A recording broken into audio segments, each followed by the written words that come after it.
கொடியேறு.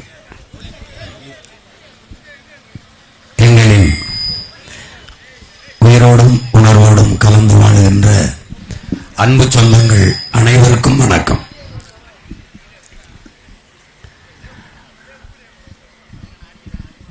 நாம் நீண்ட காலமாக துன்ப துயரங்களில் தோய்ந்து ஏழ்மை வறுமையிலேயே ஆழ்ந்து காலமெல்லாம் உழைத்தாலும் கஷ்டப்படுகிற வாழ்க்கை, கடன் வாங்கி வாழ்கிற வாழ்க்கை, இதிலேயே துவண்டு துவண்டு நம் வாழ்க்கை முடிந்து விடுகிறது. எல்லா வளமும் இருந்தும் நம் நாடு ஏழ்மை வறுமையில் சிக்கி தவிக்கிறது. உலகெங்கும் பல்வேறு நாடுகளை பார்க்கிற அல்லது படிக்கிற உங்கள் பிள்ளைகள் சிறு சிறு நாடுகள் எல்லாம் ஒரு சில வளங்களை வைத்துக்கொண்டு, இப்ப குறிப்பாக கியூபா என்ற ஒரு நாடு என்றால் அது வெறும் கரும்பு மட்டும்தான் அங்கு இருக்கு. அது உலகத்தின் சர்க்கரை கிண்ணம் என்று எல்லோரும் சொல்கிறார்கள்.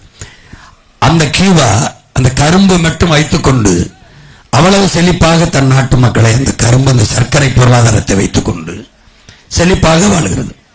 கல்வியை அரசே வைத்திருக்கிறது, மருத்துவத்தை அதுவே வச்சுக்கிறது, போக்குவரத்தை அதுவே, குடிநீர் விநியோகத்தை, மின் உற்பத்தி விநியோகத்தை எல்லாவற்றையும் தனியாருக்கு கொடுக்காமல் தானே வைத்துக் கொண்டு தன் நாட்டு மக்களுக்கு எல்லாவற்றையும் தரமாக கொடுக்கிறது. கியூபா. சிங்கப்பூர் என்று தெரியும், நம்ம ஊர்ல இருந்து நிறைய பிள்ளைகள் சிங்கப்பூர் மலேசியாவில் போய் பணி செய்கிறார்கள். ரொம்ப சின்ன நாடு. நம்முடைய நம்ம சிவகங்கை மாவட்டம் அவ்வளவுதான் இருக்கும். மொத்தமாவே ஒரு மணி நேரத்துக்குள்ள நாட்டை சுத்தி வந்துடலாம். போய் வந்த பிள்ளைகளுக்கு தெரியலன்னா நீங்க பாத்தீங்கன்னா தெரியும். கடல் மட்டும்தான் இருக்கு, வெறும் கடல், வேற எதுவுமே கிடையாது. என் சொந்தங்களே, மரங்களை கூட கப்பல்ல ஏற்றி கொண்டு வந்து வேரோட எடுத்துட்டு வந்து நடுவார்கள். அப்படிதான். ஆனால் அந்த நாட்டை பார்த்தீங்கன்னா ஊழல் லஞ்சம் இல்ல, வெள்ளம் தேங்கி நின்று சேதம் இல்ல, மின்சார தடை இல்ல, கொலை கொள்ளை வன்புணர்வு கொலைகள், இந்த பாலியல் தொந்தரவு அதெல்லாம் இல்ல. அந்த நாட்டு இளைஞனுக்கு வேலை கொடுத்து, நம்ம நாட்டு இளைஞனுக்கு வேலை கொடுத்து, உலக நாடுகளில் இளைஞர்களுக்கெல்லாம் வேலை கொடுக்குது ஒரு சின்ன நாடு. கல்வியில தரத்துல 3வது இடத்துல இருக்கு. உலகத்தில் இத்தனை நாடுகள் இருக்கு, கல்வி தரத்துல ஒரு சின்ன நாடு 3வது இடத்துல இருக்கு. நம்ம நாடு இதுல எந்த தரத்திலும் இல்லை. அப்போ ஒரு நாடு, அந்த நாடு ஏன் அவ்வளவு நல்லா இருக்குன்னா, ஒரு தலைவன் வந்தான், லீ குவான் யூன்னு. அவன் பாத்துங்க, வெள்ளைக்காரன் நம்மளை அடிமைப்படுத்தி ஆண்ட போது இந்த மலேசியா சிங்கப்பூர் இந்த நிலப்பரப்பை அன்டச்சபிலிட்டி சிட்டிஸ்னு வச்சிருந்தான், தீண்டப்படாத நகரங்கள்னு. இன்னைக்கு எல்லாரும் ஜாய்ஃபுல் சிங்கப்பூர், கலர்ஃபுல் மலேசியான்னு பாடுறான். அவ்வளவு செழிப்பான நாடாக மாத்தினான் என்றால் ஒரு தலைவனின் கனவு. அப்படி கனவுள்ள ஒரு தலைவனின் கையில் இந்த நாடு போக வேண்டும். அதை எந்த தலைவனுக்கு, எவனுக்கு அந்த கனவு இருக்கிறது என்பதை என் மக்கள் தேட வேண்டும். இவ்வளவுதான் இந்த தேர்தலில் இருக்கிறது. உங்களுக்கு புரியுதுன்னு நினைக்கிறேன். வர்றவங்கெல்லாம் நான் உங்களுக்கு 10 கிலோ அரிசி தரேன், 1 கிலோ எண்ணெய் தரேன், 1 கிலோ பருப்பு தரேன், அப்புறம் பொங்கலுக்கு 3000 தரேன், அப்புறம் வங்கியில் 1000 2000 போடுறேன், அப்புறம் 10,000 தரேன், டோக்கன் 8000 தரேன், 4000 தரேன், சிலிண்டர் ஓசி தரேன். இதையெல்லாம் சொல்றதுக்கு உங்க மகன் வரல. இதையெல்லாம் தரமாட்டேன். ஏன்னா இது மாதிரி ஒரு கேடு கட்ட ஆட்சி ஒண்ணும் கிடையாது. என் அன்பு சொந்தங்கள், அடுத்த வீட்டுல, நம்ம சொந்தக்கார வீட்டுல, சின்னம்மா பெரியா வீட்டுல, அத்தை வீட்டுல ஒரு சிறங்கு நல்லெண்ணெய் தாளிக்க வாங்குறதுக்கே ரொம்ப யோசிப்பீங்க. கொஞ்சம் மண்ணெண்ணெய் 1/2 லிட்டர் கொடு, அடுத்த வாரம் வாங்கிட்டு வந்தாருன்னு சொல்றதுக்கே யோசிப்பீங்க. இவன் எதையுமே யோசிக்காம நம்ம நிலத்தின் வளத்தை, நம்ம நலத்தை, நாட்டை, மலையை, மண்ணை, கடலை எல்லாம் அடமான வச்சு 10 லட்சம் கோடி கடனை வாங்கி இந்த ஃப்ரீ ஸ்கீம்னு அது இலவசம், இது இலவசம், இது இலவசம்னு நாய்க்கு எலும்பு துண்டை போட்ட மாதிரி போட்டு நம்மளை ஏமாத்தி வாக்கை வாங்கி ஆட்சிக்கு வந்து ஆண்டு அழிச்சு, போன முறை வந்த போது குடும்ப தலைவிக்கு 1000ன்னு சொன்னாங்க. இந்த முறை வருவதற்கு 2000 தாரம்ங்கிறாங்க. ஏன் அப்படி சொல்லணும்? நல்ல ஆட்சி கொடுத்திருந்தா அந்த 1000 போதுமே. எதுக்கு? நீங்க யோசிச்சு பாருங்க. ஸ்டாலின் திடீர்னு அடுத்த மாசம் தேர்தல் வருது. இந்த மாசம் போன மாசம் 1,31,00,000 வங்கி கணக்குக்கு 5,000 போட்டுறாப்ல. என் தம்பி மனைவிலாம் மாமா நமக்கு எதுவும் செலவுக்கு போட்டிருக்காரா, என் கணக்குல 5,000 வந்திருக்கு. தெரியல, நம்ம உங்க மாமா போடல, உங்க அப்பா போட்டிருக்காரு. அது ஸ்டாலின் அப்பா ராவோட ரவா போட்டாப்ல. 5,000 ரூபாய் 6,800 கோடி அதில் இழப்பு. இப்ப என்ன கவனிச்சீங்கன்னா, அவர் 3 மாசத்துக்கு தேர்தல் வர்றதுனால கொடுக்க முடியாது, 1000 போட முடியாது. ஏன்னா ஆட்சி தேர்தல் அதிகாரத்துக்கிட்ட போயிருது, தேர்தல் ஆணையத்துக்கிட்ட போயிருது. அதனால கொடுக்க முடியாது, குற்றமாயிரும். அதனால மொத்தமா 3 மாசத்துக்கு சேர்த்து போட்டுறேன் 3000. அதோட உங்களுக்கு ஏப்ரல் மே மாதம் வருது இல்ல, கோடை காலம், அதுல உங்களுக்கு கை செலவுக்கு தேவைப்படும். எப்படி? ஏன்னா இந்த ஆண்டு தான் ஏப்ரல் மே வருது, போன ஆண்டு வரல. அதுக்கு முந்தின ஆண்டுலாம் ஏப்ரல் மே இல்ல. ஏன் இந்த ஆண்டு மட்டும் ஏப்ரல் மே வருது? ஏன்னா இந்த ஏப்ரல் மே தான் தேர்தல் வருது. உங்களுக்கு புரியுதுன்னு நினைக்கிறேன். இவங்க ஏமாத்துற ஆட்கள். நம்முடைய தாத்தா கண்ணதாசன் இருக்காங்கல்ல, கவியரசு, அவங்க என்ன சொல்றாங்கன்னா, உன் வாக்கு ஒரு யோக்கியனுக்கு போட்டினா உன் ஓட்ட உனக்கு நல்ல எதிர்காலம், அதே ஒரு அயோக்கிய பயலுக்கு போட்டினா அவனுக்கு நல்ல எதிர்காலம்ங்கிறப்பல. புரியுதா? இப்ப நீங்க இதுவரைக்கும் யாருக்கு போட்டிருக்கீங்கன்னு தெரியும். வரும்போதெல்லாம் ஏழை எளிய விவசாய பெருங்குடி மக்கள். அவன் எதுக்குடா விவசாயி ஏழையா இருக்கான்?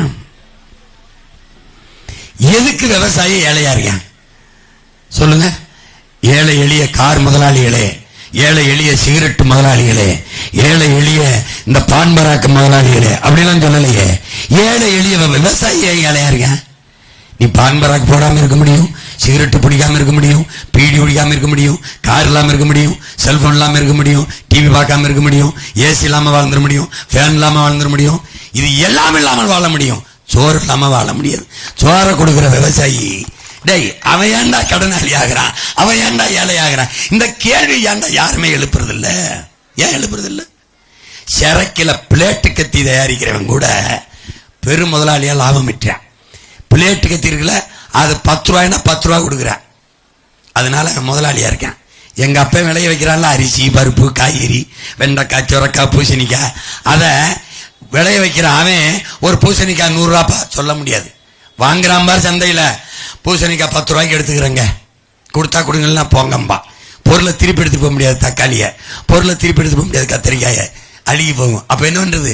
வந்த விலைக்கு நட்டப்பட்டு விற்கிறான்டா விவசாயி. அதனாலதான்டா ஏழையா இருக்கான்.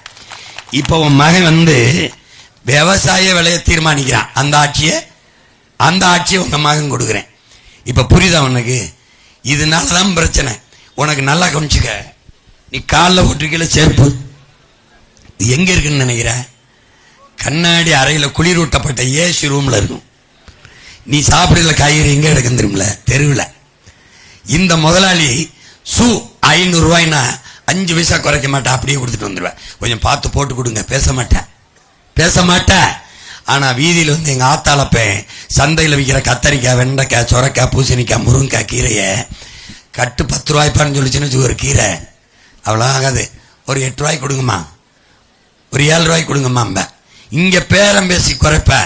செருப்பு கிட்ட இருக்குல்ல, பிளேட்டு கத்தி இருக்குல்ல, சிகரெட் இருக்குல்ல, பான் பறக்கிறதுல ஒத்த பைசா பேரம் பேச மாட்டேன். இந்த நாடு நாசமானதுக்கு புரியுதா? இந்த செருப்பை வாங்கிட்டு கண்ணாடி மாளிகையிலிருந்து இறங்கி கடை தெருவில் பாய கோணி சாக்க விரிச்சு வித்துக்கிட்டு இருக்கு எங்க அப்பத்தா எங்க ஆத்தா. அதை காய்கறியை வாங்கிட்டு போவேன் பையில. இந்த செருப்பு கண்ணாடியில் இருந்துச்சு, கண்ணாடி மாளிகையில போவேன். செருப்பை எங்க விடுவா? வாசல்ல. காய்கறி எங்க கொண்டு போவேன்? உள்ள சமையல் அறைக்கு கழுவி சமைச்சு வயிற்றுக்குள்ள போட்டு உயிர் வாழ்வேன். செருப்பை வாசல்ல விடுவேன். வாசல்ல கலட்டி விடுற செருப்பு கண்ணாடி மாளிகையில் இருக்கும், போய் பாரு. ஆனா நீ உயிரை காக்கிற இந்த உணவு உயிர் தேவை தெருவில் கிடக்கும். இதை மாத்தணும்னு உன் மகன் நினைக்கிறேன். மாறணும்னா எனக்கு போடு, அப்படியே இருக்கும்னா அவங்களுக்கே போடு. புரியுதுன்னு நினைக்கிறேன். இப்ப இப்படி கேட்கிறேன். ஒரு முதலாளி ஒரு பள்ளிக்கூடம் நடத்துறாரு, அது தரமா இருக்கு, எல்லா பிள்ளைகளும் அங்க போனா நல்லா படிச்சுக்கிறோம்னு நினைக்கிறேன்.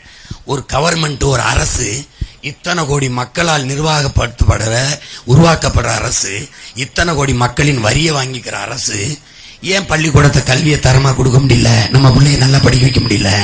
ஏன் முடியல? ஒரு முதலாளியால, ஒத்த மனுஷனால முடிகிறது, இவ்வளவு பெரிய அரசாங்கத்தால முடியலையே. அப்ப அரசாங்கம் கையாலாகாம போச்சா? தோத்து போச்சா? சொல்லு.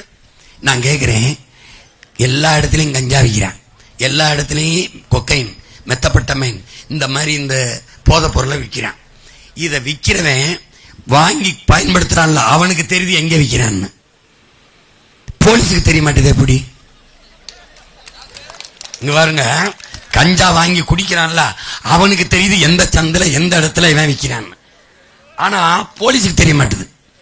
இப்ப பறக்கும் படைன்னு ரோட்ல காசை பிடிக்கிறான்ல, இவனுக்கு நம்ம ஆத்தால பெண் சந்தைக்கு சரக்கு வாங்க ஆடு வித்து காசு, இந்த மளிகை சமா வாங்க காசு, மளிகை கடைக்கு இந்த மண்ணெண்ணெய் வாங்க போறது காசை பறிக்குது, இது தெரியுது. ஆனா ஓட்டுக்கு 2000 கொடுக்கறான்ல, அந்த காசு தெரிய மாட்டது. எப்படிப்பட்ட ஆட்சின்னு பாத்துக்க. நீ பிறந்த 2 வயசு குழந்தைய கற்பழிச்சு கொண்டு வரான், 60 வயசு அம்மாவை கொண்டு வரான். இந்த ஆட்சி நல்ல ஆட்சி, எந்த கொம்பனாலும் குறை சொல்ல முடியாத ஆட்சி. இதெல்லாம் தொடரணும். இங்க ஒரு காவல்துறை காக்கணும். காவல்துறையில 300-400 மரணங்களை அடிச்சே கொண்டிருக்கான் காவல் நிலையத்தில். இது தொடரணும்னா ஸ்டாலின் ஆட்சி தொடரட்டும், நாடு சுடுகாடாக ஆகட்டும்னா போடு, நல்லா போடு. ஐயா ஃப்ரிட்ஜ் தரேன்னு இருக்காரு எடப்பாடி ஐயா, ஃப்ரிட்ஜ் வேணா வாங்கிட்டு அவருக்கு போடு. ஃப்ரிட்ஜுக்குள்ள வைக்க வெண்டைக்காய், வெள்ளரிக்காய், சுரக்காய், கீரை, கத்தரிக்காய், தக்காளி இதெல்லாம் வேணும்ல, அது எங்க அப்பா விவசாயி தான் தருவேன், அவன் வேணும்னா அவனுக்கு போடு. புரியுதா? புரியுதா? உன் மையம் என்ன சொல்றேன்னு புரியுதா? புரியும். எப்ப புரியும்? இதுக்கு மேல அவங்கிட்ட நாட்டை கொடுத்துட்டு நாதியற்று திரிவா பாரு, அப்ப கூப்பிடு என் மயன். வீடை அடிச்சு அச்சியமான கூப்பிடு, நிலத்தை பறிச்சு அச்சியமான கூப்பிடு, மீனவன் அடிக்கிறான் மீனவனை கூப்பிடு, எல்லாத்துக்கும் மயஞ்சியமா வரணும். ஓட்ட அவனுக்கு போட்டு என்ன ரோட்ல போடணும். இது என்ன கொடுமைடா சாமி, இது என்ன கொடுமை? என்ன கொடுமை? காலையில போய் எங்க அப்பத்தாட்ட கும்பிட்டேன், வீரமகாளிகிட்ட.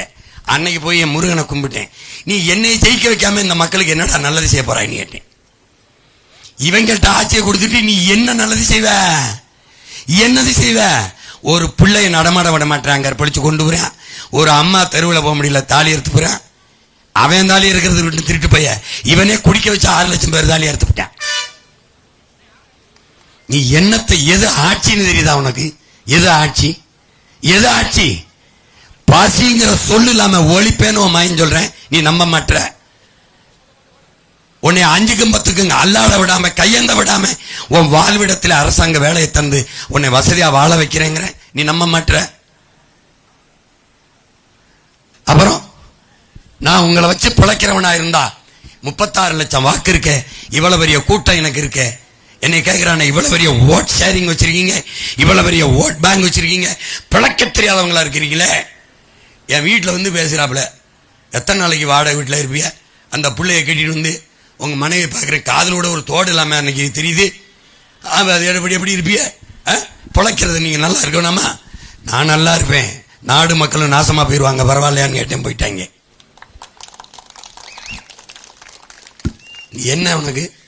நீ யோசிச்சு பாரு, இத்தனை கட்சி பேரம் பேசி 2 சீட்டு 3 சீட்டு 8 சீட்டு 10 சீட்டு வாங்கிட்டு 300 கோடி 400 கோடி வாங்கிட்டு போகுத. உன் மயன் 8.5 விழுக்காடு 36 லட்சம் வாக்க வச்சிருக்கனே, என்னை எவ்வளவு கூப்பிட்டுருப்பேன், எவ்வளவு ஆசை கட்டிருப்பேன். உனக்கு அந்த பதவி, இந்த இது, இவ்வளவு பணம் அவ்வளவு பணம், பணமா இனமா என்று என் கண் முன்னாடி நிற்கும் போது எனக்கு இனம்தான் முக்கியம். புரியுதுன்னு நினைக்கிறேன். உன் மகன் ஒரு நாளைக்கு எத்தனை மணி நேரம் தூங்குவேன்னு நினைக்கிறேன்? நான் 2 மணி நேரம் தூங்கிட்டா அதிகபட்சம். என்ன பண்ணுவேன்? படிப்பேன், சிந்திப்பேன், ராத்திரி பூரா உலகம் பூரா இருக்க பேசுவேன். யாரு நினைச்சு? உங்களை நினைச்சு.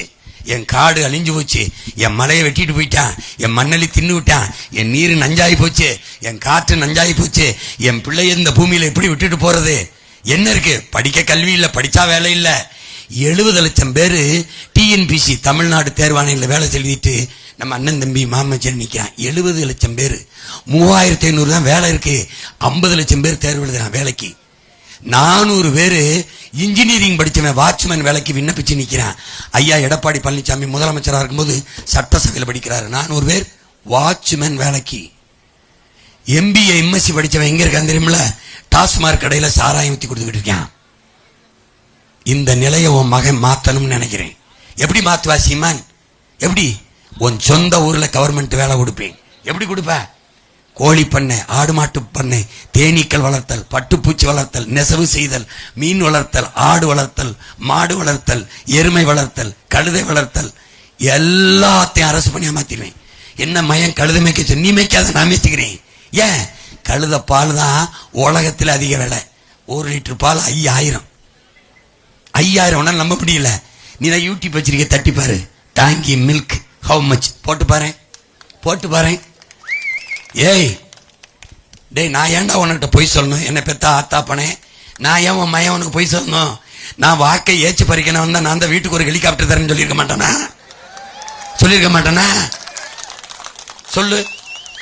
சொல்லு 50 ஒரு கிலோ தங்கம் தரேன். நான் இப்ப சொல்றேன்டா, டேய் ஒவ்வொரு வீட்டுக்கும் ஒவ்வொரு கிலோ தங்கம்டா, ஒவ்வொரு கோடி பணம் எங்க இருந்து கொடுப்பேன்? இவனெல்லாம் இங்க இருந்து கொடுக்கறானா? அங்க இருந்து. எப்படி இருக்கு? உன்னால நம்ப முடியல. சிரிப்பு வருதுல, கேவலமா. நான் கேட்டேன் இங்க வரு. டேய், மான மரியாதையை மறைச்சு கட்ட வேட்டி சேலை கொடுத்துட்டேன், வயிற்றுக்கு அரிசி கொடுத்துட்டேன், பருப்பு கொடுத்துட்டேன், எண்ணெய் கொடுத்துட்டேன், எல்லாம் கொடுத்துட்டேன். வெக்கம் இல்லாம வாங்கிட்டான். ஓட்டுக்கு 1000-2000 கொடுத்துட்டான். மதிப்பு மிக்க உரிமையை வித்துட்டான். தாலிக்கு தங்கம் கொடுத்துட்டான். அப்புறம் என்ன கொடுக்குறேன்? மிக்சி, கிரைண்டர், ஃபேனு, டிவி, அதுக்கப்புறம் ஃப்ரிட்ஜ் எல்லாம் வந்துருச்சு. அப்புறம் என்ன வந்துருவாருன்னு எல்லாம் வந்துருச்சு. அப்புறம் ஒவ்வொரு தலைமையும் பிறந்த நாளைக்கு பொண்டாட்டி ஏற்றி வைக்கிறான் இலவசமா. திருமணம், இலவச திருமணம். 70 வயசுல 70 ஜோடிக்கு, 60 வயசுனா 60 ஜோடிக்கு. டேய், கழுதை இருக்கல, கழுதை தனக்கு ஜோடியை தானே தேடிக்கிறது. நாய் இருக்கல, நாய் தனக்கு ஜோடியை தானே தேடிக்கிறது. பூனை இருக்கல, அதுவே தேடிக்கிறது. பூச்சி வந்து அதுவே தேடிக்கிறது. மான தமிழ பொண்டாட்டியிட்ட வக்கு இல்லாம எப்ப இலவச திருமணம் பண்ணி வைப்பான்னு இருக்கேன். ஏன்னா அரப்பவன் தங்கம், ஒரு பவன் தங்கம், அரப்பவன் ஒரு தாலிக்கு தங்கம் கூட வாங்கி என் புள்ள கழுத்துல கட்ட முடியாத நீ வாழ்க்கை பூரா அந்த பொம்பளை பிள்ளை வச்சு எப்படா பொழப்ப? டேய், எப்படி பொழப்ப? நான் என்ன சொல்லுவேன்? தங்கம் தர மாட்டேன். அப்ப என்ன தருவேன்? 9 பவன் தங்கம்னாலும் என் புள்ள கழுத்துல கட்டுற வசதி வாய்ப்பை, வருவாய் பெருக்கத்தை, வேலையை உனக்கு கொடுப்பேன். பிறந்த குழந்தைக்கு அரப்பவன் மோதிரம் பாட மாட்டேன். பிரசவ செலவு இருக்குல்ல, அதை இலவசமா செய்வேன், தரமா கொடுப்பேன் என் பிள்ளைக்கு. அதுல 2 லட்சம் 1 லட்சத்தை மிச்சம் பண்ணி கொடுப்பேன். அவன் 2 பவன் மோதிரம் என் பிள்ளைக்கு போடுவேன். இலவசம்ங்கிறது கிடையாது. இலவசம் பெற வேண்டிய ஏழ்மை, வறுமை இனி என் மக்களின் வாழ்க்கையில கிடையாது. இப்ப உன் மகன் என்ன கேட்டேன்? இந்த பொண்டாட்டி வரைக்கும் இலவசம் கொடுத்துட்டா நம்ம மானம் வெக்கம் சூடு சொல்லலாம வாங்கிட்டோம்டா. புள்ள இலவசம் தரம்னா ஏற்பமா? எப்படி சிரிக்கிறா பத்தியா? கேவலமா இருக்கு பத்தியா? தலைகுனிரா பத்தியா? கோபம் இருக்கு பத்தியா? அவமானம் இருக்கு பத்தியா? அதே மானமும் ரோசமும் அண்டா குண்டா மிக்சி கிரைண்டர் அரிசி பருப்பு கொடுக்கும்போது வரணும்டா. கொடுக்கும்போது இங்க வாப்பா, இது என்னப்பா இலவசம் எங்களுக்கு, நீ வாங்கும்போது காசு கொடுத்து வாங்கினியா இல்லையா? காசு கொடுத்து வாங்கினேன். அந்த காசை எங்கிருந்து எடுத்தாய் என்று கேட்டுட்டாடா, நீ என் கூட பிறந்தவன்டா, நீ என்னை பெத்தவன். உனக்கு மான உணர்ச்சி, இன உணர்ச்சி வந்துருச்சு. மாற்றத்திற்கான புரட்சிகரமான சிந்தனை உனக்குள்ள வந்துருச்சு. ஓட்டுக்கு காசு கொடுக்கும் போது அன்னை வாங்கிக்கிறேன் இருங்கண்ணே, நீங்க எதுக்குண்ணே தேர்தலில் எனக்கு காசு கொடுக்குறீங்கன்னே? எதுக்குண்ணே நீங்க ஏன் தேர்தலில் நிக்கிறீங்க? எங்களுக்கு சேவை செய்ய. எனக்கு சேவை செய்ய எதுக்குண்ணே காசு கொடுக்குறிய? இதை ஒரு தடவை கேளு, என்ன பதில் சொல்றாருன்னு பாரு. யார்ட்டாவது கேளு. உனக்கு சேவை செய்ய நான் ஏன்டா காசு தரணும்? உனக்கு சேவை செய்ய நான் எங்க காசு தரணும்? நீ தான் என்கிட்ட கொடுக்குறியே.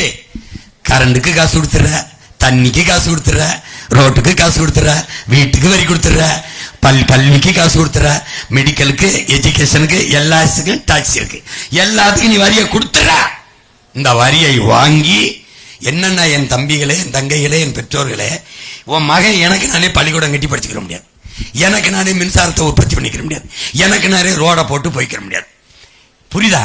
அப்ப இதையெல்லாம் செய்யறதுக்கு பொதுவா ஒரு அமைப்பை உருவாக்குறோம். எனக்கு, உனக்கு, நம்ம அப்பாவுக்கு, சித்தப்பாவுக்கு, பிள்ளைகளுக்கு எல்லாருக்கும் கொடுக்க ஒரு அமைப்பு தேவைப்படுது. அந்த அமைப்புக்கு பேர் அரசு. அந்த அரசுக்கு ஏழை, பணக்காரன், உயர்ந்தவன், தாழ்ந்தவன் எல்லாமே ஒரு வரியை கொடுத்துறோம்.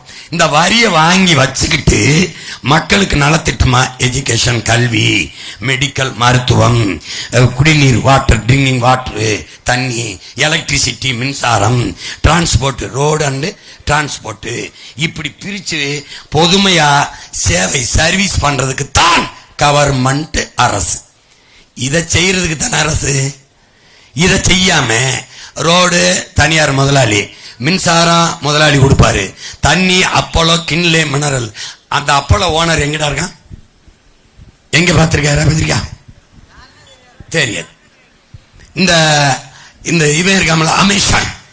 அமேசான் யாரா? அமேசான் எந்த சந்தில எந்த பொந்தில இருக்கான்னு தெரியாது. ஆனா குண்டூசியில இருந்து, விளக்குமாரில இருந்து, எல்லாத்திலையும் கால் செருப்புல இருந்து போன் அடிச்சா நீ ஆன்லைன்ல சொன்னீங்கன்னா கொண்டாந்து வித்துருவான், கொடுத்துட்டு போயிடுவான். இங்க நம்ம மளிகை கடை வச்சிருக்கேன், கதையை மூடிட்டு போயிட்டேன். ஒன்னும் கிடையாது. எல்லாத்தையும் மாத்தணும்னா உன் மகனுக்கு நீ வாக்கு செலுத்தணும். வழியே கிடையாது, வழியே கிடையாது. என்னை கெட்டியா பிடிச்சுக்க உன் மகனை. என் அளவுக்கு உன்னை பேரன்பு கொண்டு காதலிக்க இனி ஒரு மகன் பிறந்து வந்தாதான். இந்த மண்ணை, உன்னை என் அளவிற்கு பேர் அன்பு கொண்டு நேசிக்க, காதலிக்க இதுவரைக்கும் ஒருத்தனும் பிறக்கல. இனிமே எவனாவது பிறக்கணுமா தெரியும். அது தெரியல பார்த்துக்க. அதனால ஒழுங்கா ஒரு ஓட்ட விவசாயிக்கு போட்டு நாட்டை மகன்கிட்ட கொடுத்துட்டு நிம்மதி அப்பாடு. சிறந்த நாடா நான் மாத்தி காட்டுறேன். ஆமா, 15 வருஷமா உங்க முன்னாடியே பேசிட்டேன். என் ஒருத்தனுக்கு தான் இந்த ஆட்சியில் இருக்கிறவன் பயப்படுறேன். நான் வந்தாதான் வீடை இடிக்கிறத நிப்பாட்டுறேன். நான் வந்தாதான் டங்ஸ்டன் தொழிற்சாலை, சுரங்க தொழிற்சாலை நிறுத்துறேன். நான் வந்தாதான் பேனா சிலையை வைக்கிறத நிறுத்தினா வச்சிருந்திருப்பேன். பயப்படுவான். நான் எனக்கு ஒருத்தனுக்கு பயன்தான் ஏர்போர்ட் கட்டாம பறந்தூர் நிக்குது. என் ஒருத்தனுக்கு பயன்தான் 8 வழி சாலை போடாம இருக்குது. பார்த்துக்க, நாட்டை மகன்கிட்ட கொடுத்துரு. உன் முன்னாடி பேசின உன் மகனை சட்டசபைக்கு அனுப்பு. ஒரு பையன் நான் கேட்கறதுக்கு பதில் சொல்லிட்டான்னா அடுத்த தடவை நீ தோக்கடிச்சிரு. பாப்போம் ஓட்டு பாரு, ஓட்ட அப்புறம் பாரு நாட்டை. போயிட்டு வர மகன். நன்றி, வணக்கம்.